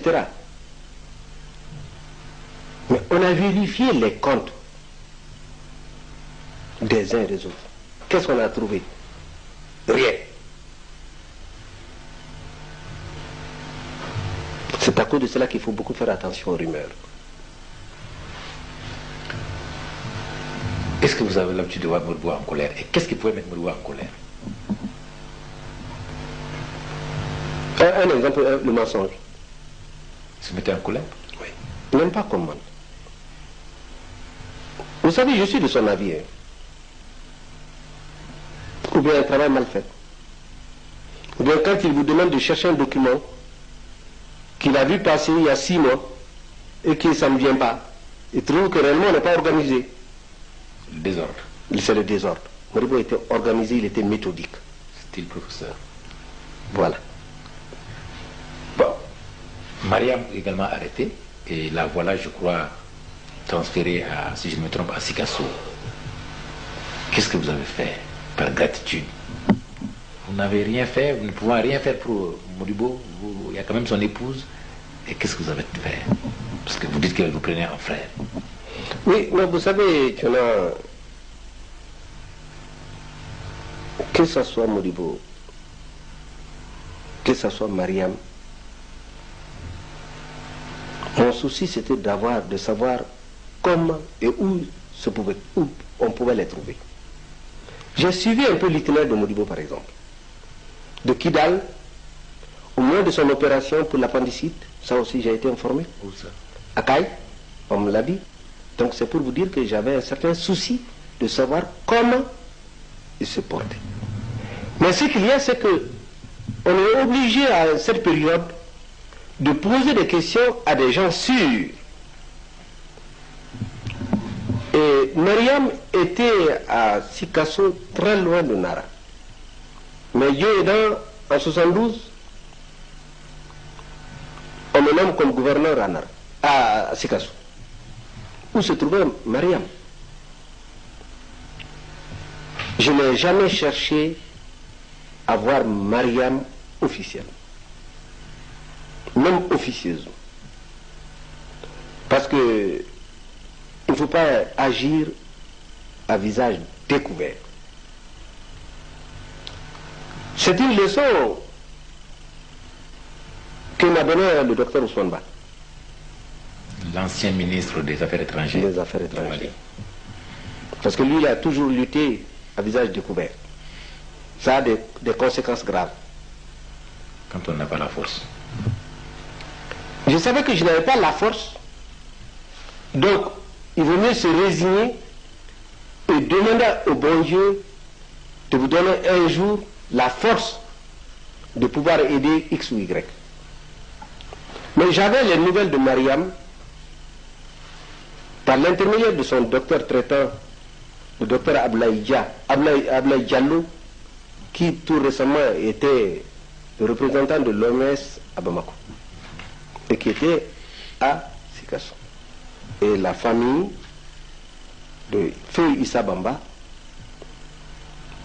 où Modibo logeait quand il était simple instituteur et ensuite professeur à l'école normale. Alors ces gens peuvent vous dire si je me suis intéressé à Mariam ou non. Il ne m'appartient pas de le dire. Et vous n'avez jamais subi, après le coup d'événement du 68, vous n'avez jamais subi un traitement, enfin, victime de quelque chose, et parce que tout simplement, on vous a découvert, on a découvert ce jeu. Vous pensez réellement qu'on n'a jamais découvert ce jeu? Mais vous savez, de toutes les façons, c'est à Ségou où ça a été plus grave. Oui, c'est-à-dire? Quand j'ai été muté à Ségou, j'ai entrepris, si vous voulez, une campagne de construction d'écoles, de maternité, etc. Et il faut reconnaître et remercier les populations de Ségou, la région de Ségou, pour leur contribution de qualité. Parce qu'en 15 mois, j'ai mis sur chantier 153 classes, une vingtaine de dispensaires, et en une année, toute la région avait les fournitures scolaires, payées par l'association des parents d'élèves. Donc, je voulais que Ségou rattrape Sikasso. Mais je me suis heurté à des difficultés, des incompréhensions. Pas du côté de l'association, qui quand même gérait elle-même les fonds. Moi, ce qui m'intéressait, ce sont les clés. Mais hélas, et là, j'ai des documents ici.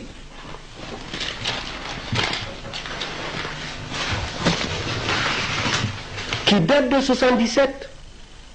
Ça fait 13 ans de silence.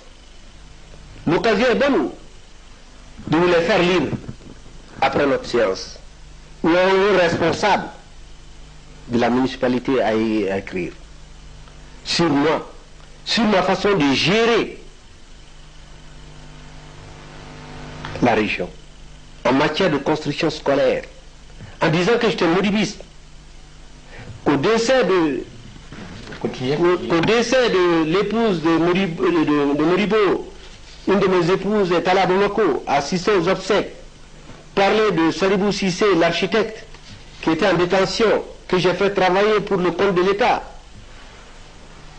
parler du gouverneur Silla Sori, et que la région de Ségou est indigné d'avoir un modibiste à sa tête. Comme gouverneur. Comme gouverneur. Oui, je vois ici, s'il vous plaît, je vois ici que votre épouse a ouvert un cahier de doléances pour Modibo Keïta, la mort de Modibo Keïta, pour les vœux de la famille. Bon, alors, etc., etc. Voilà, c'est sur ce fait que Sadibou Cissé a été déporté à Kidal. Le président de l'ordre des architectes du Mali. Le président de l'ordre des architectes du Mali. Actuellement. Parce que, et moi, on a profité de cette occasion pour me mettre aux arrêts de forteresse à Tombouctou durant 2 mois. J'ai un autre ami qui était greffier, qui était marié à une nièce, à la femme de Modibo Mariam, qui était un ami, lui affecté à Bougouni. Un autre ami adjudant-chef, Moussa Koulibaly, qui a terminé lieutenant, affecté à Nyoro, donc j'étais seul.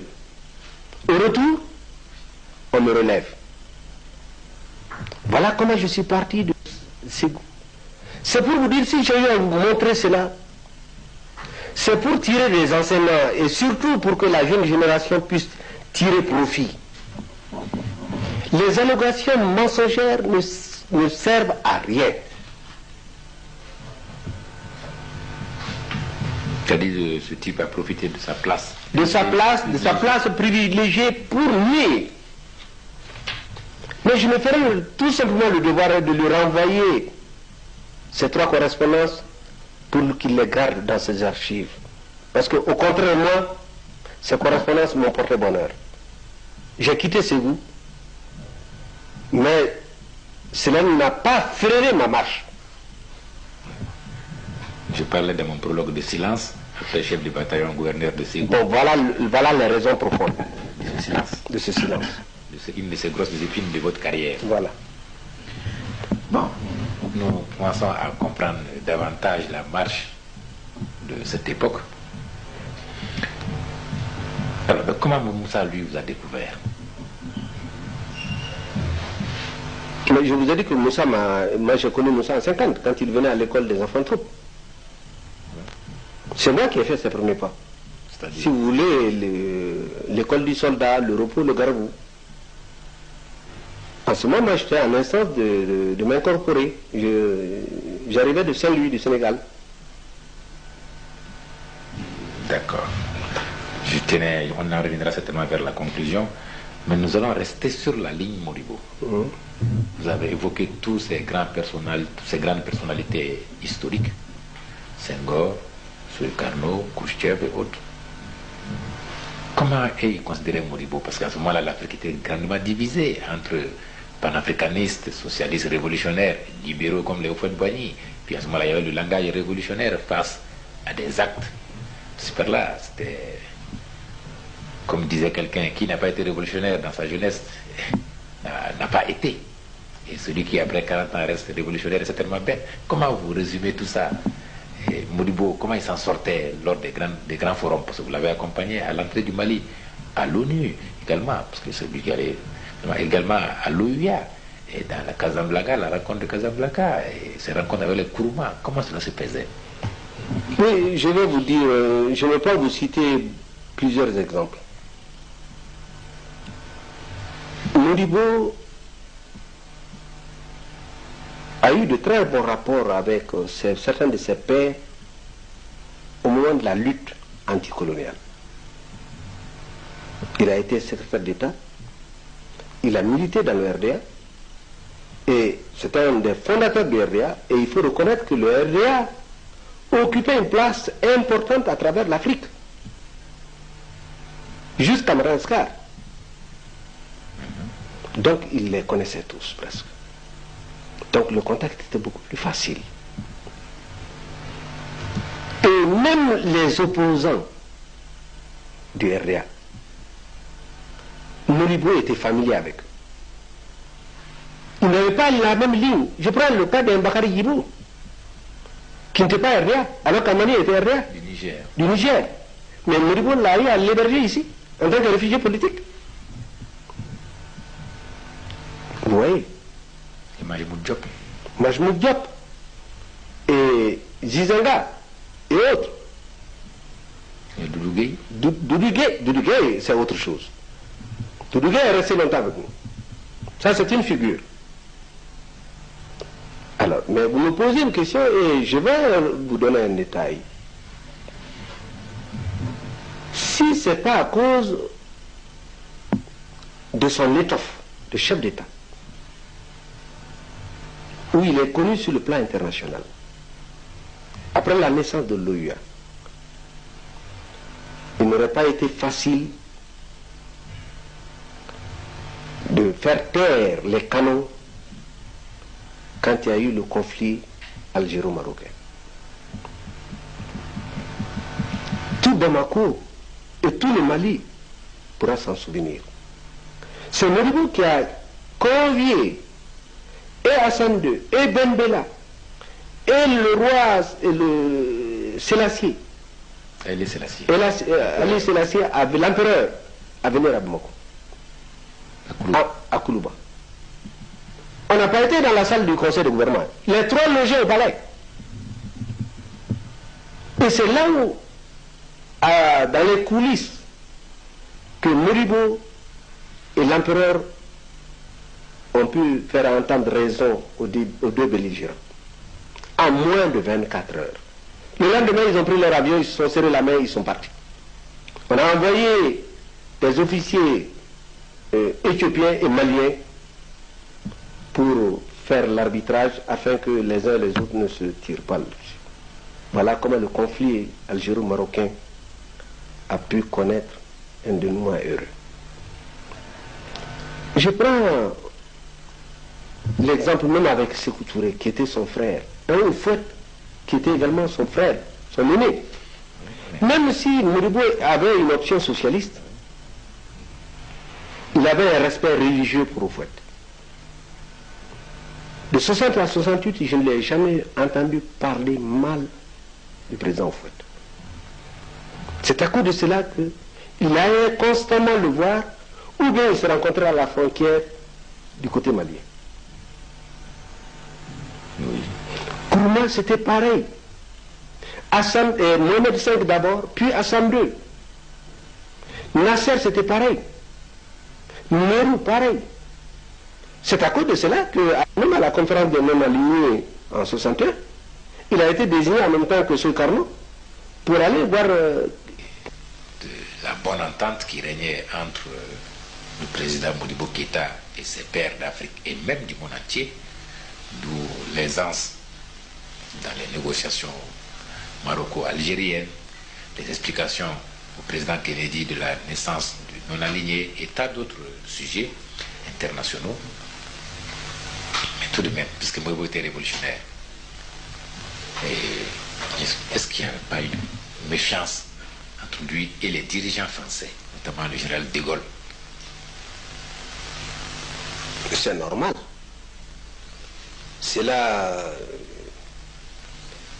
C'est une espèce de loi de la nature, parce que de toutes les façons, il y a eu l'éclatement de la Fédération du Mali. Et la France a été accusée par le Soudan français, si vous voulez, à l'époque, qui s'est fédéré avec le Sénégal, d'avoir comploté en faveur du Sénégal pour activer l'éclatement de la Fédération du Mali. Il y avait ça, d'une part. Et le 22 septembre 60, quand la République du Mali est née, aux assises, le Mali a opté pour un régime socialiste qui est contraire au vœu peut-être à l'époque du gouvernement français. Donc c'est normal. Et surtout qu'on a on a rompu tous les accords avec la France, demandé le départ des troupes françaises, etc., etc. Le chemin de fer avec le Sénégal était rompu, c'est-à-dire la communication était rompue. La liaison ferroviaire était rompue. On ne se ravitaillait qu'avec la Côte d'Ivoire. Libéral. Libéral, d'accord. Nous, socialistes. Mais ce qu'il y a de plus important, c'est qu'il faut reconnaître, les deux ont été forgés à la même école, l'école du RDA.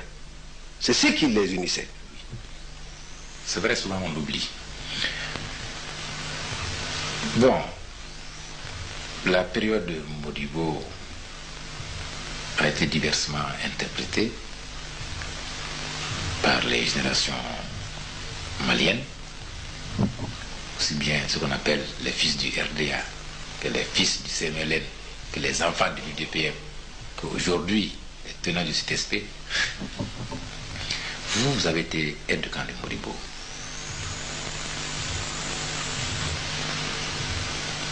Comment vous expliquez que l'histoire ait résisté malgré qu'on ait par plusieurs tentatives n'ait essayé de salir l'action du RDA? Comment vous expliquez que Modibo tienne encore tête? Est-ce que c'est parce qu'il était plus rigoureux, ou bien est-ce que parce que tout simplement les faits lui ont donné raison? Vous savez, ça dépend des générations. Le RDA a fait accéder le pays à l'indépendance. On ne peut pas dire que un parti comme le RDA ne commet pas d'erreurs. Demain, d'autres partis vont commettre des erreurs. Les erreurs du RDA sont connues. Parce qu'il faut reconnaître, l'option socialiste n'est pas une simple affaire. Dans la joie et l'allégresse, quand nous avons accédé à l'indépendance,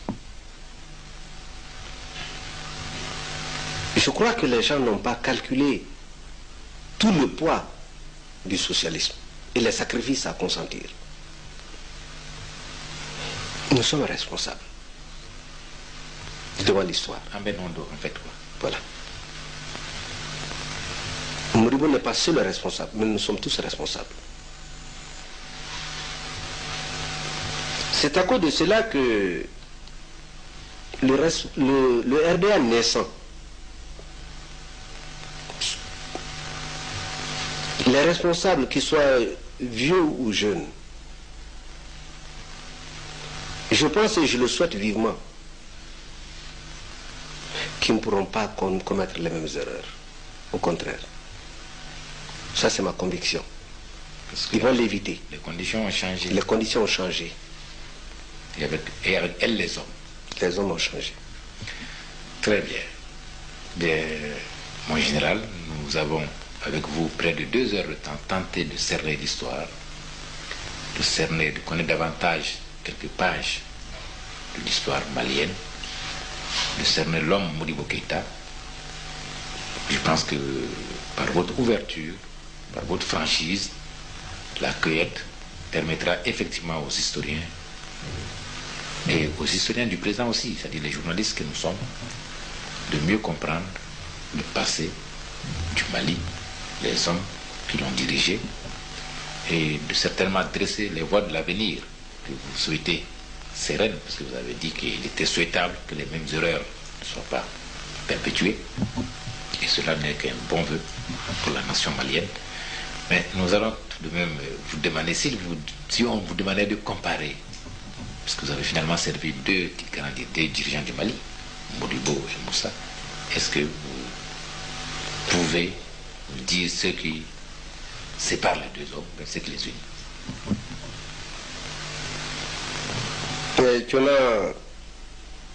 Vous me posez une question et vous me demandez un service qui est fort délicat. Durant 23 ans, je n'ai pas voulu dire quoi que ce soit sur Modibo, ni en bien, ni en mal.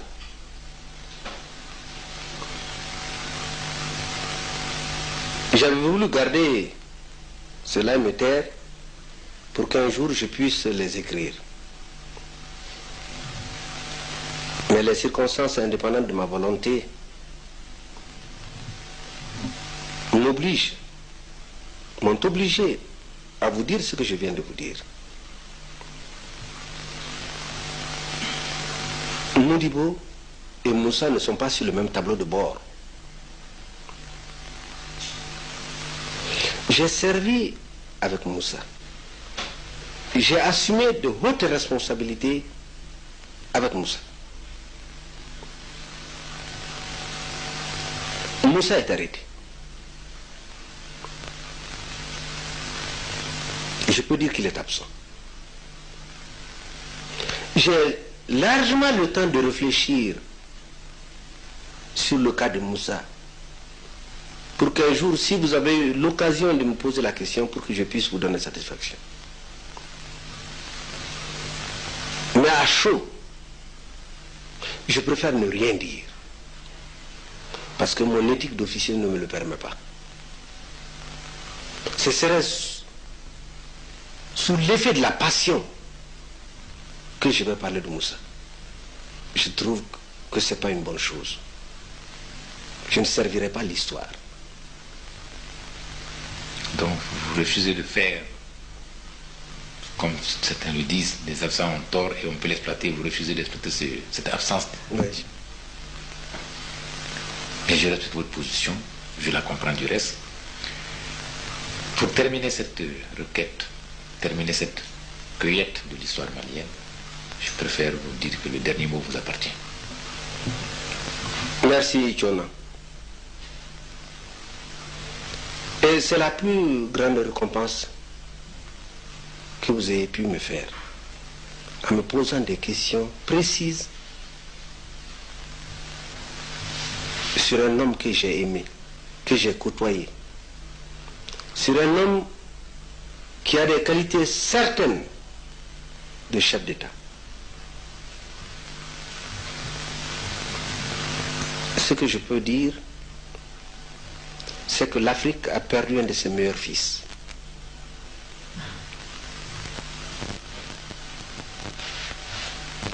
Et vous savez, quand le commandant Koké était venu me voir, à Ségou de passage pour son village, c'est lui qui m'a annoncé le premier la mort de Feu Modibo Keïta. Vous n'étiez pas à Bamako? J'étais à Ségou. C'est avec une certaine indignation qu'il me l'a annoncé. Et il a ajouté tout simplement qu'il n'aurait pas dû mourir dans les mains des membres du CMLN. Ça a été une erreur. Je me souviendrai. Je me souviens également avoir dit... Sans jugement du reste. Sans jugement. Je me souviens avoir dit un jour à mon frère et ami Sadibou Sissé, c'est moi qui le lui ai annoncé lui aussi en prison, chose, la mort de Modibo, mais qu'un jour il serait réhabilité. Mais vous n'avez pas dit jusqu'à présent quel lien existait entre Sadibou et Modibo? Si, je vous l'ai dit. Sadibou était neveu à Modibo et ça est dans les lettres que je vais vous exhiber. Vous comprendrez mieux que Sadibou était neveu à Modibo. Donc vous voyez que j'étais entouré presque de parents de Modibo au moment de sa détention. Et je l'ai dit à Sadibou qui sera réhabilité, qu'on le réhabilite officiellement ou non. Pour ma part, j'ai une satisfaction morale que l'Afrique elle-même l'a réhabilité. Il a une fondation, Modibo Keïta déjà. Il y a un prêtre malien que je côtoyais et qui me rendait souvent visite à Ségou, qui est venu à cette occasion m'adresser des vœux sincères à l'occasion du décès de feu le président Modibo Keïta. Parce qu'il connaissait mes relations avec Modibo. Et au fil de la discussion, si vous voulez, ou bien de l'entretien, il m'a dit tout simplement, et j'ai retenu cela de lui, que celui qui gagne par l'épée périra par l'épée. Celui qui gagne par la trahison perdra par la trahison. Je pense que c'est un enseignement que les uns et les autres doivent tirer. Je me rappellerai pour toujours les journées folles de 1960, quand on accéda à l'indépendance après l'éclatement de la Fédération du Mali. Les événements de 62, où on voulait mettre en cause le franc malien et toutes ses conséquences. Les événements de 68, le coup d'État. Le coup d'État avorté des sous-officiers, des officiers, les Gibi, Silas. Février 78, la guerre du Burkina en 2 phases.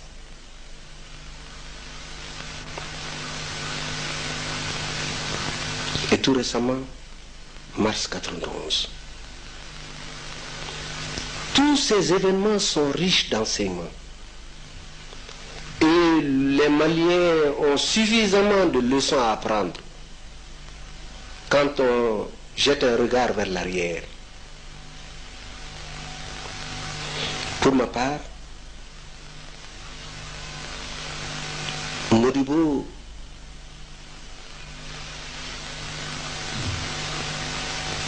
est un homme d'État que j'ai côtoyé, qui a participé à ma formation, parce que cela m'a facilité ma tâche. Et dans l'administration que vous venez de citer, commandant de cercle, gouverneur en 2 endroits, ministre, directeur de cabinet, chef du cabinet militaire, avec les embûches. Je me dois de remercier tous les collaborateurs à l'époque du cabinet présidentiel qui ont participé, tant soit peu, à ma formation.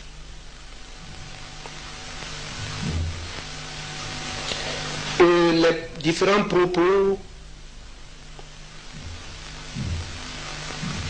que je viens de porter à votre connaissance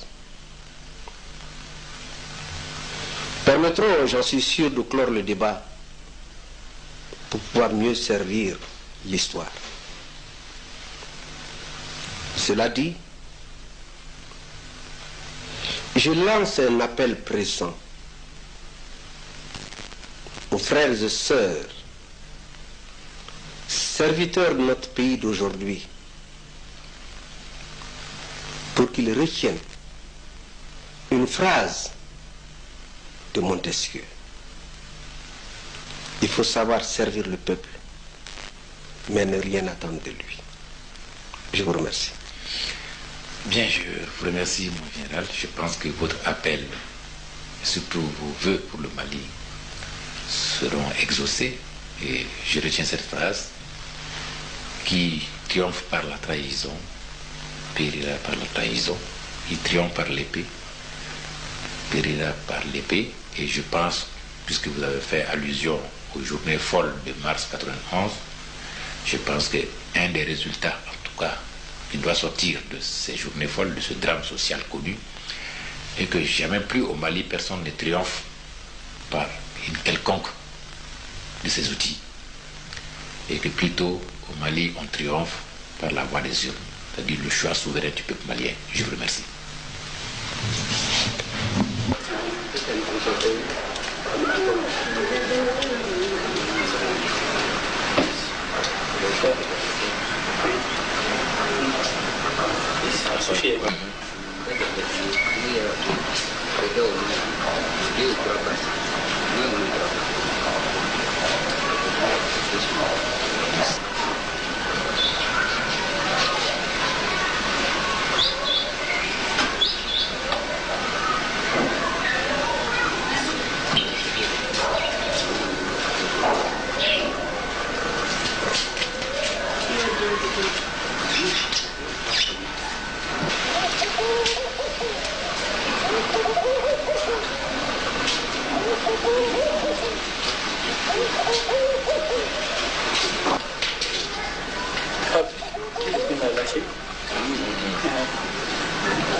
Un pelotier.